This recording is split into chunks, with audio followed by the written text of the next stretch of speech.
अस्सलाम वालेकुम नाज़रीन, एक नए व्लॉग के साथ आपकी खिदमत में हाजिर है। नाज़रीन, आज की इस वीडियो में हम बात करेंगे chief justice of Pakistan justice Qazi Faez Isa के दौर में अदलिया के साथ अब क्या कुछ हो रहा है और क्या कुछ होने जा रहा है। बिलखसूस वो जजेस साहिबान जो अब अपने मनसब पर नहीं हैं, जो रिटायर हो चुके हैं, और कुछ वो जो हाल ही में मुस्ताफ़ी होकर घर को जा चुके हैं। मैं बात कर रहा हूँ जस्टिस मज़ाहिर अली अकबर नकवी की। इन पर्टिकुलर आपको मालूम ही है जस्टिस मज़ाहिर अली अकबर नकवी के ऊपर मुख्तलिफ़ उनके ख़िलाफ़ शिकायत सुप्रीम जुडिशल कौंसिल में आई थी, और ये सब कुछ शुरू हुआ जब फरवरी में 2022 में उन्होंने 2023 में एक नोट भेजा था चीफ़ जस्टिस उस वक्त के उमर अता बंदयाल को इंतखाबात में ताख़ीर पर पंजाब और खैबर पख्तूनख्वा में। और उसके बाद फिर इवेंचुअली मामलात और भी काफ़ी ज़्यादा हमारे सामने आए और उनके ख़िलाफ़ पाकिस्तान की जो वकला तंजीमें हैं, वो वकला तंजीमें जो माजी में जस्टिस काजी फ़ाइज़ ईसा के साथ खड़ी थीं जब उनके ख़िलाफ़ सदारती रेफरेंस आया था, ये वकला तंजीमें शिकायत कुनंदा बन के जस्टिस मज़ाहिर अली अकबर नकवी के ख़िलाफ़ सुप्रीम जुडिशल कौंसिल में पहुंची। जस्टिस उमर अता बंदयाल हेड कर रहे थे सुप्रीम जुडिशल कौंसिल को। उन्होंने जस्टिस मज़ाहिर अली अकबर नकवी को अपने साथ बेंच में बिठाकर ये कहा कि हम पैगाम दे रहे हैं कि हम अपने जजेस के साथ हैं। आप दीदा भी हुए थे किस तरह जजेस की यहाँ पर आप कह सकते हैं कि ट्रोलिंग की जाती है या उनको बदनाम करने की कोशिश की जाती है। बहरहाल जस्टिस काजी फ़ाइज़ ईसा ने 17 सितंबर 2023 को जब बतौर चीफ जस्टिस अपने ओहदे का हलफ लिया, उसके बाद ये मामला मज़ीद आप कह सकते हैं कि हमें नज़र आया कि इसमें कुछ तेज़ी आई है, क्योंकि जस्टिस उमर अता बंदयाल ने भी उस वक्त के एक सुप्रीम जुडिशल कौंसिल के मेंबर जस्टिस सरदार तारिक मसूद साहब को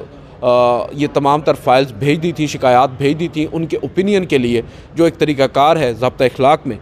जस्टिस सरदार तारिक मसूद ने तकरीबन 3 से 4 माह तक वो ओपिनियन नहीं दी, और कुछ लोग ये दावा करते हैं कि शायद वो जस्टिस उमर अता बंदयाल की रिटायरमेंट का इंतज़ार कर रहे थे। और ये दावा या ये इल्ज़ाम जस्टिस मज़ाहिर अली अकबर नकवी ने भी अपने मुख्तलिफ़ जवाबात में दायर कहा है, लगाया है। इवेंचुअली जब जस्टिस काजी फ़ाइज़ ईसा ने हलफ लिया और उसके कुछ ही अरसे के बाद जस्टिस सरदार तारिक मसूद ने अपना ओपिनियन फॉर्म किया और फॉर्म करके सुप्रीम जुडिशल कौंसिल को भेज दिया, जिसके बाद सुप्रीम जुडिशल कौंसिल ने एक्टिवली अपना रोल प्ले करना शुरू कर दिया। जस्टिस मज़ाहिर अली अकबर नकवी को एक शोकाज नोटिस जारी हुआ, फिर दूसरा शोकाज नोटिस जारी हुआ। उसके बाद जस्टिस मज़ाहिर अली अकबर नकवी ने एक आइनी दरख्वास्त सुप्रीम कोर्ट में दायर की, मगर उस आइनी दरख्वास्त के दायर होने के बावजूद सुप्रीम जुडिशल कौंसिल अपनी कार्रवाई जारी रखे रही। माजी में ऐसा नहीं हुआ। माजी में जब भी आइनी दरख्वास्त किसी सुप्रीम जुडिशल कौंसिल की कार्रवाई के अगेंस्ट आई है तो सुप्रीम जुडिशल कौंसिल की कार्रवाई को रोक दिया जाता था। अब की बार जस्टिस काजी फ़ाइज़ ईसा ने पहले तो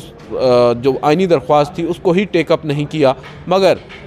जब ज़्यादा दबाव पड़ा या ज़्यादा मुतालबा होने लगा तो उन्होंने दोनों को पैरेलल चलाने का फ़ैसला किया, और यहाँ तक कि जो सुप्रीम जुडिशल कौंसिल की कार्रवाई थी उसको भी ओपन कोर्ट में चलाया,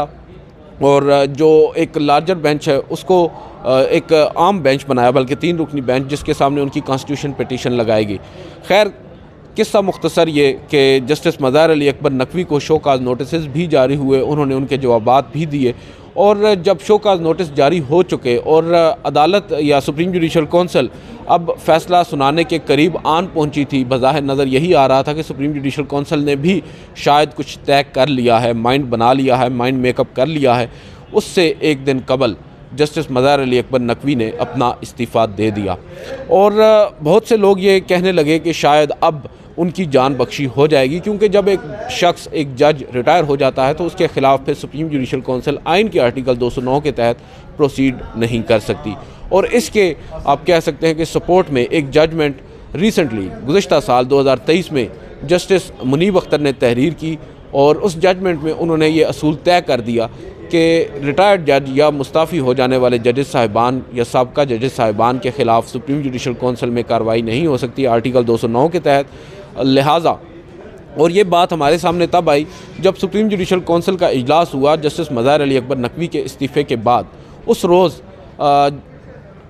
ख़िलाफ़ तवक्को, या बहुत से लोगों को तो शायद तवक्को थी, मगर हमारे लिए ख़िलाफ़ तवक्को जस्टिस काजी फ़ाइज़ ईसा या सुप्रीम जुडिशल कौंसिल ने इस बात की तरफ इशारा दे दिया कि एक शख्स जिसने शोकाज नोटिस जारी होने के बाद एक जज ने अगर इस्तीफ़ा दिया है तो क्या उसको भी हम छोड़ देंगे या सुप्रीम जुडिशल कौंसिल अपने हतमी नतीजे तक पहुँचेगी। उन्होंने जब ये सवाल पूछना शुरू किए तो अंदाज़ा हुआ कि ये मामला इतना सादा नहीं है। अटॉर्नी जनरल ऑफ पाकिस्तान ने एक रास्ता दिया। उन्होंने कहा कि आफिया शरबानो केस है जिसमें जस्टिस इजाज़ुल हसन और जस्टिस मुनीब अख्तर पर मुश्तमिल 2 रुकनी बेंच ने हाल ही में एक जजमेंट दी है और उस जजमेंट में उन्होंने ये करार दिया है कि जो रिटायर्ड जजेज़ हैं उनके ख़िलाफ़ कार्रवाई नहीं हो सकती। अब अटॉर्नी जनरल ऑफ पाकिस्तान ने जो रास्ता दिया वो ये दिया कि हम अब बतौर फेडरल गवर्नमेंट उस फैसले को सुप्रीम कोर्ट में चैलेंज करने जा रहे हैं एक इंट्रा कोर्ट अपील की सूरत में। चीफ जस्टिस ऑफ पाकिस्तान ने वहाँ पर वो बात नहीं की जो उन्होंने कुछ अर्सा कबल हुदैबिया पेपर मिल केस में की थी, जब नवाज़ शरीफ साहब के ख़िलाफ़ हुदैबिया पेपर मिल में एक अपील फ़ाइल की गई। उस वक्त की एक अदालत के कहने पर, जस्टिस आसिफ सईद खोसा के कहने पर नैब की जानिब से, मगर जस्टिस काजी फ़ाइज़ ईसा की सरबराही में जो 3 रुकनी बेंच था उस बेंच ने उस हुदैबिया पेपर मिल केस को दोबारा खोलने से इनकार कर दिया था और ये कहा था कि जो दरख्वास्त या अपील दायर की जा रही है वो ज़ायदुल मियाद है। इस मुकदमे में भी मामला कुछ यूँ ही है, जो अपील है वो अब ज़ायदुल मियाद है। बावजूद इसके सुप्रीम कोर्ट ऑफ पाकिस्तान अब उस एक अपील पर तकिया किए हुए है कि वो अपील डिसाइड होगी तो उसके बाद ही ये मुकदमा दोबारा से टेकअप किया जा सकता है। और इसी तरह एक और मुकदमा है शौकत अजीज़ सिद्दीकी साहब का, और उस केस में हमें ये अंदाज़ा हुआ कि शायद चीफ़ जस्टिस ये समझते हैं कि पहले वो डिसाइड हो जाए उसके बाद फिर हम इस मामले को टेकअप करेंगे। अब हुआ ये कि जस्टिस काजी फ़ाइज़ साहब ने एक 5 रुकनी लार्जर बेंच तश्कील दे दिया उस इंट्रा कोर्ट अपील पर समाअत के लिए जो आफिया शरबानो केस पे दायर की गई हुकूमत की जानिब से। जस्टिस अमीनुद्दीन खान की सरबराही में 5 रुकनी लार्जर बेंच बना। उसमें जस्टिस जमाल खान मंदोखेल भी थे, जस्टिस हसन नज़र रिजवी भी थे, जस्टिस मुसरत हलाली भी थी और कई जजेस, जस्टिस इरफान सादत भी थे। 5 रुकनी लार्जर बेंच था।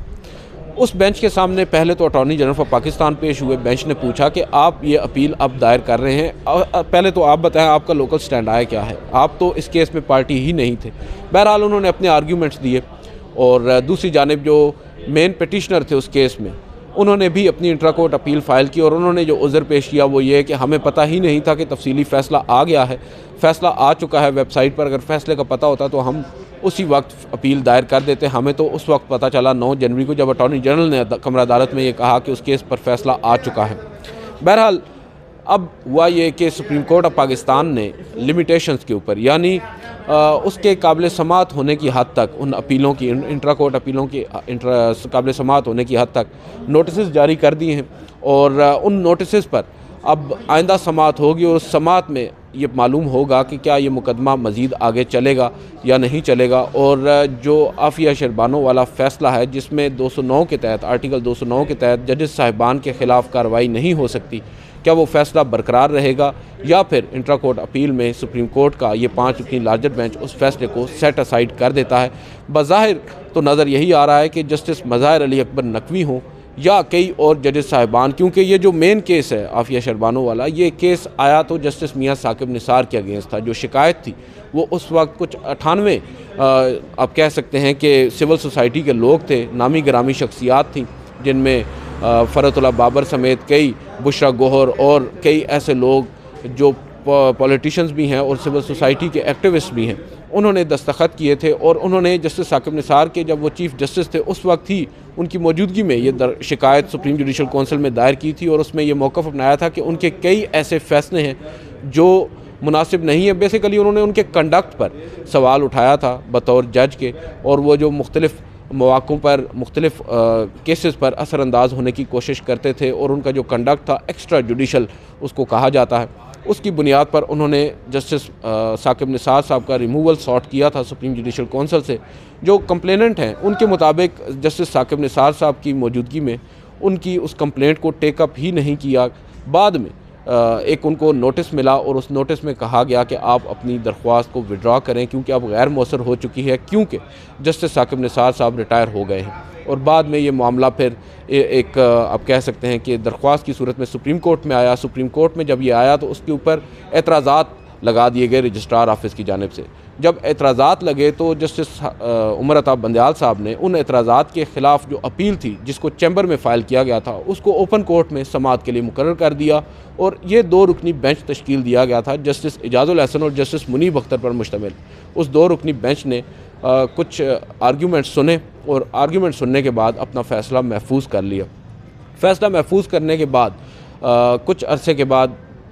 ये आप कह सकते हैं जो दरख्वास्त गुज़ार हैं उस केस में, उनके मुताबिक उनको मालूम ही नहीं है कि कब फ़ैसला सुनाया गया है। अटॉर्नी जनरल के मुताबिक फ़ैसला सुना दिया गया और उस फ़ैसले में ये तय कर दिया गया कि 209 के तहत किसी जज के ख़िलाफ़ जो रिटायर है या जो मुस्ताफ़ी हो चुका है कार्रवाई नहीं हो सकती और अब उसमें इंट्रा कोर्ट अपील आ चुकी है। बज़ाहिर नज़र यही आ रहा है कि कई ऐसे जजेस साहिबान जो अब रिटायर हो चुके हैं उनके ख़िलाफ़ भी ये पिंडोरास बॉक्स खुल सकता है। सबसे पहले जस्टिस मज़ाहिर अली अकबर नकवी इसका निशाना बन सकते हैं। जस्टिस इजाज़ुल एहसन के ख़िलाफ़ भी बहुत से लोग ये दावा कर रहे हैं, मगर उनके ख़िलाफ़ इनएक्टिव इस वक्त एक्टिवली कोई दरख्वास्त मौजूद ही नहीं थी और जो दरख्वास्तें उनके ख़िलाफ़ थीं भी वो सुप्रीम जुडिशल कौंसिल पहले ही खारिज कर चुकी है। जब जस्टिस काजी फ़ाइज़ ईसा की सरबराही में सुप्रीम जुडिशल कौंसिल का इजलास हुआ और इस इजलास में कुल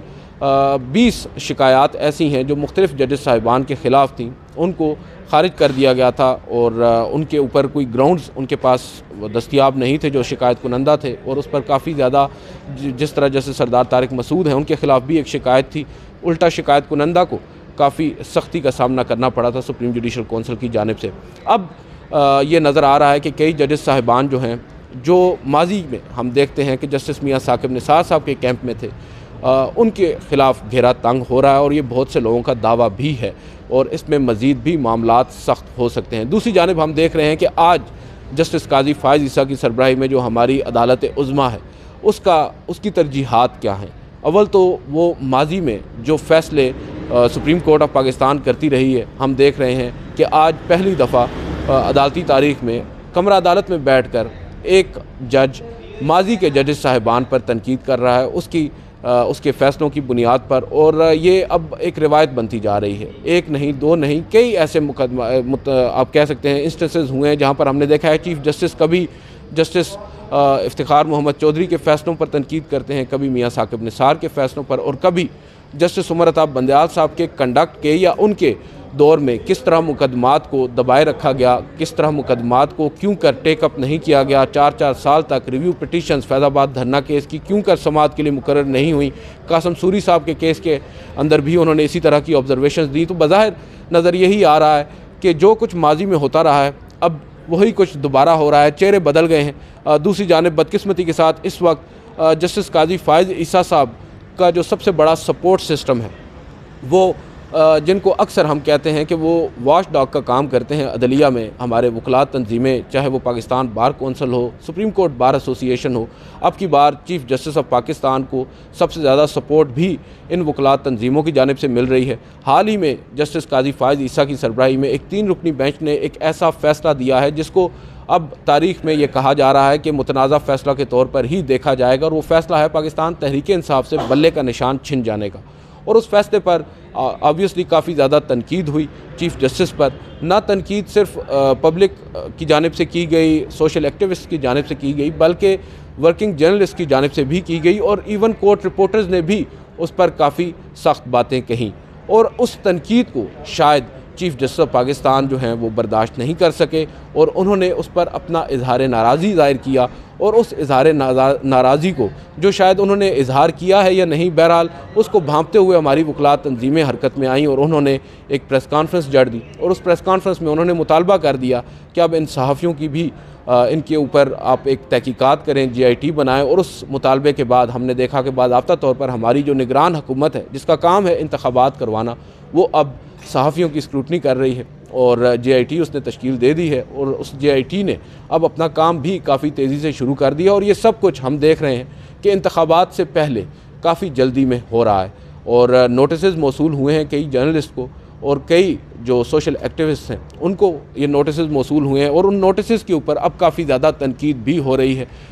हैरान कुन तौर पर चीफ़ जस्टिस ऑफ पाकिस्तान से हमारे सुप्रीम कोर्ट के कुछ सहाफ़ियों ने मुलाकात की और उन्हें बताया कि ये सब कुछ आपकी नाक के नीचे हो रहा है, और आपका नाम इस्तेमाल करके, आपका कंधा इस्तेमाल करके ये कहा जा रहा है कि जजेस साहिबान पर तनकीद हुई है, अब सहाफ़ियों को फ़िक्स करने की बातें हो रही हैं। चीफ़ जस्टिस ने कहा कि मैं आपका मुकदमा समाअत के लिए मुकर्रर कर रहा हूँ। सहाफ़ी बड़े पुरुमीद हुए जब कमरा अदालत में पहुँचे चीफ़ जस्टिस ऑफ पाकिस्तान के सामने,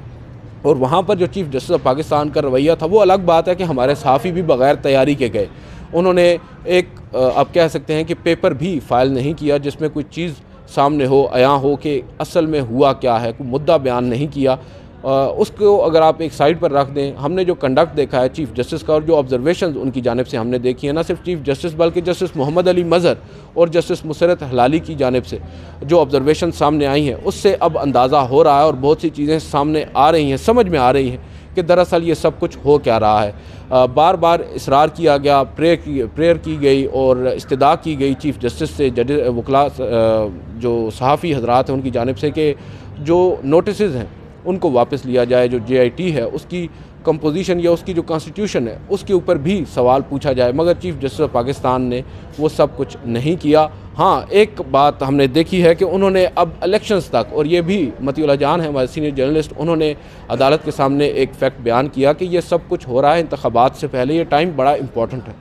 और इंतखाबात से पहले ही क्यों कर हमारी जो निगरान हुकूमत है वो ये सब कुछ करना चाहती है। तो चीफ़ जस्टिस उस वक्त भी शायद इतने ज़्यादा हमें कायल नज़र नहीं आए। जस्टिस मोहम्मद अली मज़हर को हमने देखा कि उन्हें ये बात अच्छी लगी, उन्होंने कहा कि बेहतर यही है कि हम इंतखाबात तक इस मामले को मौखर कर देते हैं और इंतखाबात के बाद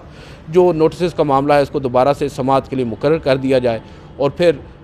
यूँ हुआ कि चीफ़ जस्टिस ने अब मार्च के पहले हफ्ते तक इस मामले को मौखर किया है और अटॉर्नी जनरल ऑफ पाकिस्तान भी इस वक्त काफ़ी ज़्यादा प्रोएक्टिव नज़र आ रहे हैं सहाफ़ियों को लेकर। और जो हमारी अदालत उज़्मा है उसने तो खैर जो हमारे ख़िलाफ़ सबसे बड़े कंप्लेनेंट हैं सुप्रीम कोर्ट बार एसोसिएशन, उसके सदर जिन्होंने प्रेस कॉन्फ्रेंस की थी, उनको भी इस मुकदमे में फ़रीक बनाया, पार्टी बनाया और उनको भी कहा कि आप भी बताएं कि हम इसमें क्या कर सकते हैं। और अब शहजाद शौकत साहब भी अदालत को बताएंगे कि किस तरह सहाफ़ियों पर पाबंदी लगाई जानी चाहिए। और बज़ाहिर नज़र यही आ रहा है कि गुस्सा जो है वो कोर्ट रिपोर्टर्स पर है। अब देखते हैं अब कोर्ट रिपोर्टर्स की जो स्क्रूटनी है वो कैसे होगी और उनकी ज़बानबंदी मज़ीद आगे कैसे की जा सकती है। आज की इस वीडियो से इतना ही, इजाज़त दीजिए, अल्लाह हाफ़िज़।